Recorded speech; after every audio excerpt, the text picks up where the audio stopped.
Over 30 parliamentary delegations are with us this afternoon from different countries representing a majority of their parliaments in Congress. Today is a day of solidarity. Today is a day of camaraderie. Today, we all are behind the campaign to free Ashraf and to protect its residents. Ashraf, Ashraf, Azadi!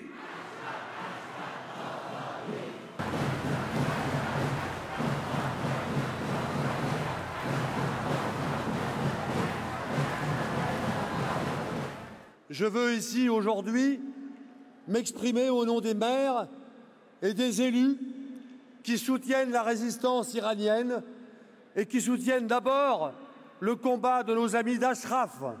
Nous sommes en effet des milliers, plus de 5000 en France, à avoir signé l'appel, et dans les autres pays aussi des milliers d'élus qui partagent les combats de la résistance iranienne. Ce matin, beaucoup d'entre nous en France ont commémoré l'appel à la résistance française du général de Gaulle. Je veux ici faire un parallèle entre cet appel à la résistance du général de Gaulle et votre résistance aujourd'hui pour l'Iran. Nos collègues vous ont soutenu et vous soutiendront toujours. Mais évidemment, il y a eu Ashraf. Ashraf torturé, Ashraf agressé, Ashraf humilié, mais Ashraf toujours debout, Ashraf libre.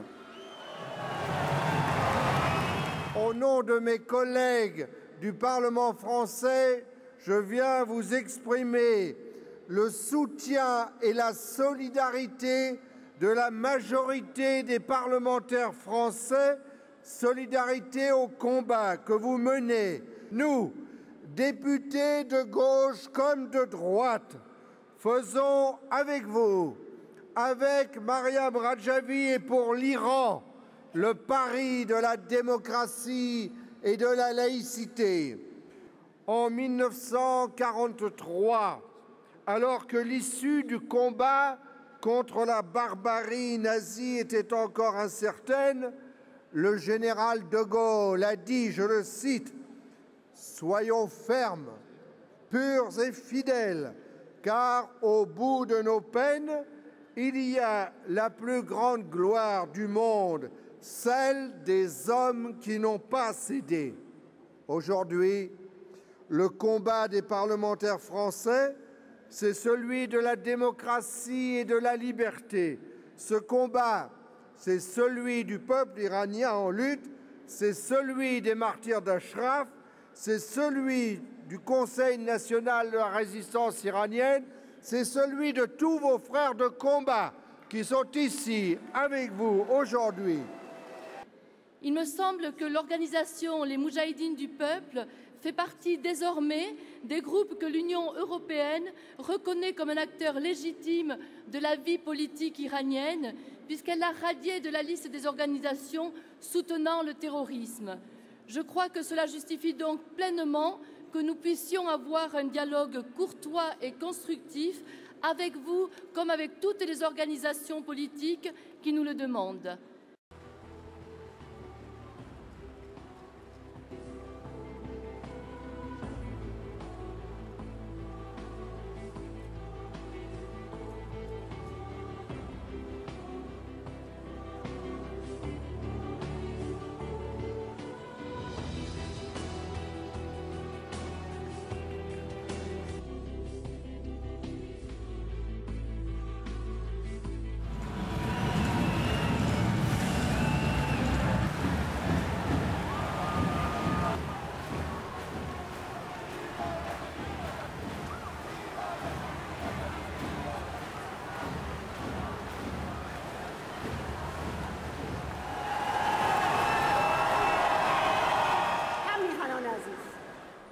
یاران و دوستان فراموشی ناپذیر مقاومت ایران 71 سال پیش در 18 ژوئن ژنرال دوگل رهبر مقاومت فرانسه از تبعیدگاه خود مقاومت علیه فاشیسم را اعلام کرد صدای او هنوز به گوش میرسد که گفت هر اتفاقی که رخ دهد شعله‌های مقاومت نباید خاموش شود و خاموش نخواهد شد.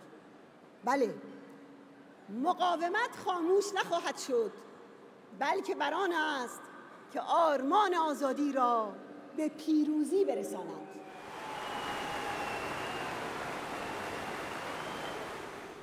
Je voudrais remercier tous nos amis français et tous les amis du monde entier venus participer à ce rassemblement. Surtout, je voudrais remercier mes sœurs et mes frères de Syrie, de Tunisie, du Maroc, d'Algérie, d'Afghanistan et d'autres pays. Votre présence pendant le printemps arabe démontre la solidarité entre les nations. Oui, avec vos soutiens, notre mouvement est plus proche que jamais de la liberté. Cette année, nous avons obtenu en France la victoire du non-lieu sur les accusations de terrorisme dans le dossier du 17 juin 2003, basé sur le mensonge et la diffamation. C'est pourquoi, malgré ces crimes de Mollah, nous avançons sur le chemin de la victoire. Notre combat sera désormais plus intense et plus déterminant, et c'est pour cette raison que nous avons plus que jamais besoin de votre aide pour obtenir la protection d'Ashraf. Chers amis, des majorités de parlementaires de 40 pays, de 5 continents ont soutenu la résistance.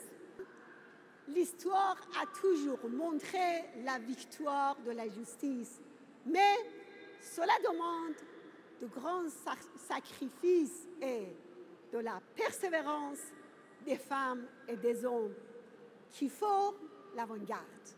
C'est pourquoi je n'ai aucun doute que le peuple iranien finira par gagner la liberté et la démocratie.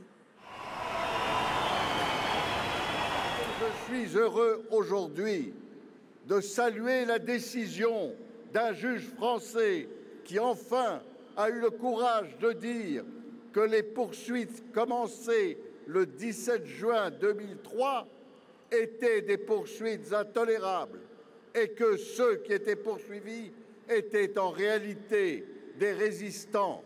Mais comment oublier aujourd'hui ceux qui à Ashraf meurent?